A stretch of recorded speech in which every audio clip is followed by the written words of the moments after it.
तो मैं उनको ये पैगाम देना चाहूंगा तो फिर मुफ्ती भी मुसलमानों का नेता बनने की कोशिश ना करे। तहसीन को ये बात पता नहीं होगी नाविका नाना चाहिए। रिजवान भाई आप जानते हो आप एक वकील भी हो, special marriage act already Jammu and Kashmir से लेकर कन्याकुमारी। बस अजय आलोक लेकिन जब मुसलमानों में अगर रिफॉर्म्स की बात होती है तो तस्लीम वाला क्यों चुप हो जाते हैं जब कोई सवाल नहीं किया? इसमें आपका कोई योगदान नहीं। और सुन लीजिए जो आपने बुलंदर की बात अभी आपने कहा तारीख तू जाने के लिए पहुंच गए 2-2000 मकान गिराने पहुंच जाते हो जिनके पास रजिस्ट्री होती है मकान की रजिस्ट्री है पहुंच जाते हो। लेकिन लखीमपुर खीरी में एक मंत्री सरकारी जमीन का अवैध कब्जा करके बैठा हुआ आजम खान को बैठाइए 300 एकड़ जमीन मुसलमानों की ले लीजिए यूनिवर्सिटी बनवाने के लिए। अरे आप मुद्दे से अजहरी जी से पहले पूछती हूँ, बाल विवाह बहु विवाह कुरीतियां हैं या नहीं? पहले ये तो हे भारत के राम जगों में तुम्हें जगाने आया हूँ, साधर्मों का धर्म एक बलिदान बताने आया हूँ। जय जय श्री राम। नमस्कार दोस्तों, जिस डिबेट में रिजवान साहब हों उस डिबेट में हंसी मजाक और रोस्टिंग न हो, ऐसा हो नहीं सकता है। असम के मुख्यमंत्री हिमंता बिस्वा शर्मा ने एक विशेष समुदाय को किसी विशेष दिन को उनके धार्मिक नमाज तमाज के लिए 2 घंटे 4 घंटे की छुट्टी देने पर रोक, बहु विवाह, ये सब तमाम हलाला टाइप और ये जो है कि सरिया के जो इस्लामिक देशों में लागू होता है उन प्रथाओं को रोकने के लिए हिमंता बिस्वा शर्मा ने लगातार कदम उठाए हैं। डिबेट इसी विषय पर थी। रिजवान साहब ने गजब रोस्ट किया है मित्रों। आइए हम लोग पूरी डिबेट देखते हैं। रिजवान साहब, आप एक लॉयर भी हैं, आप मुस्लिम भी हैं। अब मैं पूछना चाहती हूं, इनसे कम है या ज्यादा है ये तो कोई नहीं तोल सकता, लेकिन ये जो बात कह रहे हैं, ये जो ऑब्जेक्शन कर रहे हैं, ये क्या लॉजिकल है? क्या ये सही है? जी हाँ, शुक्रिया। जय हिंद, वंदे मातरम। अभी मुफ्ती साहब ने बोला, जो साहब बैठे हैं, कि हेमंता मुफ्ती बनने की कोशिश ना करे, नेतागिरी का काम है, नेतागिरी करे, बिल्कुल अच्छी बात है। तो मैं उनको ये पैगाम देना चाहूंगा तो फिर मुफ्ती भी मुसलमानों का नेता बनने की कोशिश ना करे। मुफ्ती की जिम्मेदारी है नमाज पढ़ाए, कुरान शरीफ पढ़ाए, मदरसे चलाए और नेतागिरी ना करे समाज में आकर बीच में। तो इसमें यहां पर यह विवाद भी लागू होती है, पहली चीज।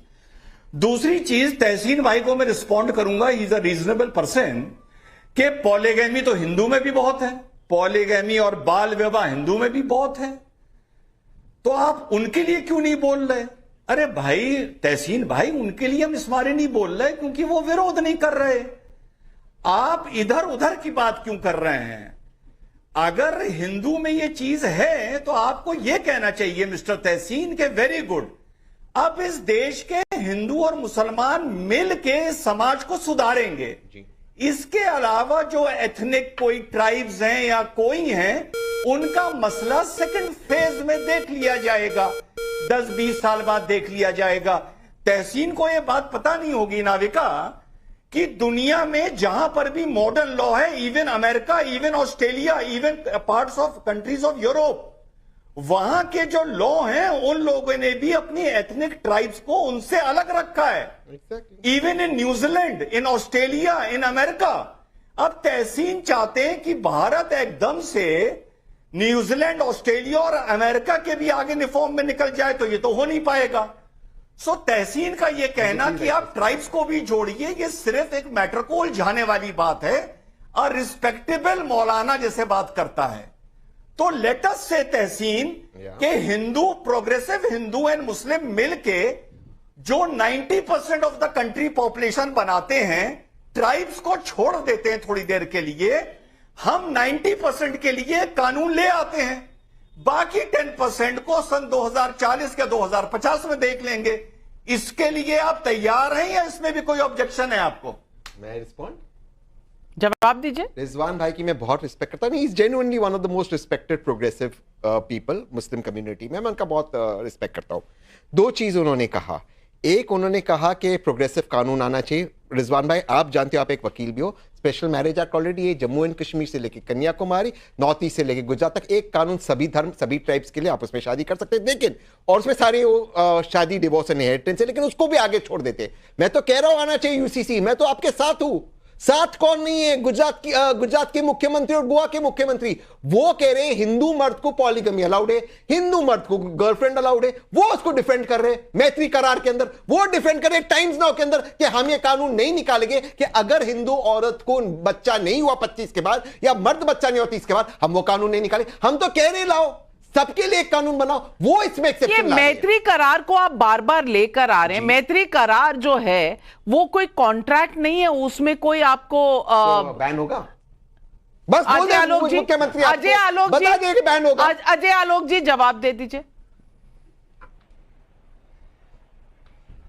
जवाब ही नहीं। देखिए, इतिहास गवाह है और भारत का इतिहास तो गवाह है कि हिंदू धर्म में जितनी कुरीतियां हैं, हमेशा उसको हटाने के लिए, उसको मॉडिफाई करने के लिए हिंदू लोग लगे रहे। सरकारें लगी नहीं, विरोध हुआ, लेकिन तब भी कुरीतियां हटाई। चाहे वो सती प्रथा हो, चाहे वो बाल विवाह हो, चाहे दहेज प्रथा हो, सबको हम लोग करते गए। लेकिन आप बताइए मुझे बस एक बात कि हिंदू अपनी कुरीतियां को तो आराम से निकाल रहा है, कोई विरोध नहीं होता है, न शरीयत का विरोध होता है, न इस्लाम का विरोध, लेकिन सॉरी, न हिंदू के कोई ग्रंथों का अपमान होता है, न गीता का अपमान होता है, न रामायण का। लेकिन जब मुसलमानों में अगर रिफॉर्म्स की बात होती है तस्लीम बोला वाला क्यों चुप हो जाते हैं? जब कोई मुसलमान मौलाना बोलता है कि ये हमारे शरीयत में मत घुसिए, हमारे वली में मत घुसिए, हमारे मदरसों में मत घुसिए। अगर कोई मदरसा उत्तर प्रदेश में नकली नोट छापने की मशीन चलाता हो और पकड़ा जाए तो उसको ढाना नहीं चाहिए, बुलडोजर नहीं चलाना चाहिए उस पर। बिल्कुल चलाना। कोई मदरसे जवाब दीजिए। अनुराग भदौरिया सही सवाल जवाब दीजिए। अब सवाल का जवाब नहीं चाहिए, सवाल का जवाब ले। पहली बात तो बिल्कुल सही कहा आपने, जो हमारे हिंदू धर्म में जो कुरीतियां थी, समय समय पे समाज सुधारक आए, उन्होंने कुरीतियों को दूर किया। तो इसमें बीजेपी का तो कोई रोल नहीं है, बीजेपी तो थी भी नहीं उस समय। इसलिए आप हमने किया मत बोला कीजिए, बोलिए समाज ने किया, इसमें आपका कोई योगदान नहीं। और सुन लीजिए, जो आपने बुलडोजर की बात, अभी आपने कहा तारीफ कर दी, सुनिए मेरी बात सुनिए, परेशान क्यों होने लगे आप? सुनिए, लायक ही नहीं समझा। अरे आपके समझ में आता नहीं, हर बात में हमने किया। हिंदू राजा ने मस्जिद बनाई तो हमने किया। अरे आप कौन होते करने वाले? पॉलिटिकल पार्टी थी क्या उसमें भारतीय जनता पार्टी? जो हमने किया, समाज सुधारक हुए, जो जितने थे समाज सुधारक। चलिए, उन्होंने नहीं किया, आपने भी नहीं किया, समाजवादी पार्टी भी नहीं थी, ये समाजवादी पार्टी, इन्होंने समाज को सुधारा, बीच में उन्होंने कुरीतियां दूर की। अब दूसरी बात अपने बुलडोजर की। ये बताइए, मेरा सीधा सा सवाल है, आपका बुलडोजर बस्तियां उजाड़ने में काम क्यों आता है भाई? आपने अकबर नगर की पूरी बस्ती उजाड़ दी, जिसके पास रजिस्ट्री भी थी। आप पंतनगर की बस्ती उजाड़ने के लिए पहुंच गए, 2-2 हजार मकान गिराने पहुंच जाते हो, जिनके पास रजिस्ट्री होती है, मकान की रजिस्ट्री है, घर है, आप मुद्दे लेके क्यों पहुंच जाते हो? जैसे लोग रहेंगे तो वो बस्तियां उजड़ेंगी, पहुंच जाते हो। लेकिन लखीमपुर खीरी में एक मंत्री का बेटा मुख्तार अंसारी को गोद में बैठाइए, जो सरकारी जमीन का अवैध कब्जा करके बैठा हुआ है। आजम खान को गोद में बैठाइए, 300 एकड़ जमीन मुसलमानों की ले ली थी यूनिवर्सिटी बनवाने के लिए। अरे बेशरम लोग हैं ये, क्या बोलेंगे आप? मुद्दे से भटक रहे हैं। ये डिबेट बुलडोजर पे नहीं, ये डिबेट बुलडोजर पे नहीं, ये डिबेट बुलडोजर की है ही नहीं। जब आपने कहा जवाब दो, तो मैं कहा बुलडोजर न्याय के लिए चलाइए, अन्याय के लिए मत चलाइए। और बुलडोजर जाते तो अगर मदरसे में नकली नोट छप रहे हैं तो वो न्याय है कि अन्याय है? बुलडोजर का मुंह न्याय की तरफ होना चाहिए, बुलडोजर का मुंह अन्याय की तरफ नहीं होना चाहिए। मदरसे का जवाब दो जी। नकली नोट कहीं पर भी छप हाँ। वो क्रिमिनल एक्ट, बिल्कुल है। क्रिमिनल एक्ट हमारे देश में 1947 से सेक्युलर है। हाँ। हम सिविल एक्ट की बात करें, ये इसे कंफ्यूज करते हैं। ये इसमें से क्या क्रिमिनल एक्ट में क्या अगर किसी ने रेप किया या किसी ने मर्डर किया, क्या क्रिमिनलिटी रिलीजन देखते छोड़ा जाता? 1947 से छोड़ा गया। नाविका जी आप रिस्पेक्ट करें, क्रिमिनल एक्ट में सिविल एक्ट को क्यों मिक्स करते हैं? क्योंकि इनके पास जवाब नहीं है। 1 मिनट, अगर जुम्मे की नमाज के 2 घंटे कम कर दिए तो ये क्रिमिनल है, सिविल है, या लेजिस्लेचर और स्पीकर का हक है? मुद्दा वो है, उसको कहां तक भटकाया जा रहा है वो आप खुद देखिए। आगे कह रहा हूं, और भी प्रोडक्टिविटी बताओ। मैं तो भगवान से प्रार्थना करता हूं और भी बढ़ाओ। हम दिवाली पर भी छुट्टी क्यों दे रहे? क्रिसमस में भी मत दो, ईद पर भी मत दो, और प्रोडक्टिविटी बढ़ाओ प्लीज। छुट्टी मत दो, और बढ़ाइए प्रोडक्टिविटी। 2 घंटे की छुट्टी। रिजवान साहब आपके पास आ रही हूं, लेकिन जनता के सवाल भी आ रहे हैं। संजय मिश्रा का भदोही उत्तर प्रदेश से सवाल है, जब भारत सेक्युलर राष्ट्र है तब यहां मजहब के हिसाब से कानून क्यों? क्या सेक्युलर शब्द सिर्फ हिंदुओं के लिए? सुरेंद्र सिंह रावत का यूट्यूब पर सवाल है, कल अन्य धर्म और जाति के लोग अपने अपने हिसाब से छुट्टियां मांगने लगे तो क्या हर जगह ये सही होगा? भोलानाथ मिश्रा का यूट्यूब पर सवाल है, क्या किसी हिंदू को मंगलवार को हनुमान मंदिर जाने की, गुरुवार को व्रत रखने की ऐसी छुट्टियां मिलती हैं? अर्चना श्रीवास्तव आंध्र प्रदेश से पूछ रही है। मैं सीधा सवाल पूछती हूँ, बाल विवाह, बहु विवाह कुरीतियां है या नहीं? भदौरिया जी, अजहरी जी से पहले पूछती हूँ, बाल विवाह, बहु विवाह कुरीतियां है या नहीं? पहले ये तो बता दीजिए। बाल विवाह कानून पहले से है या नहीं? बाल विवाह कानून पहले मुसलमानों पर लागू नहीं है। बॉम्बे तो वीडियो कैसी लगी कमेंट करके जरूर बताएं। तो मिलते हैं नेक्स्ट वीडियो में, तब तक के लिए नमस्कार, जय हिंद।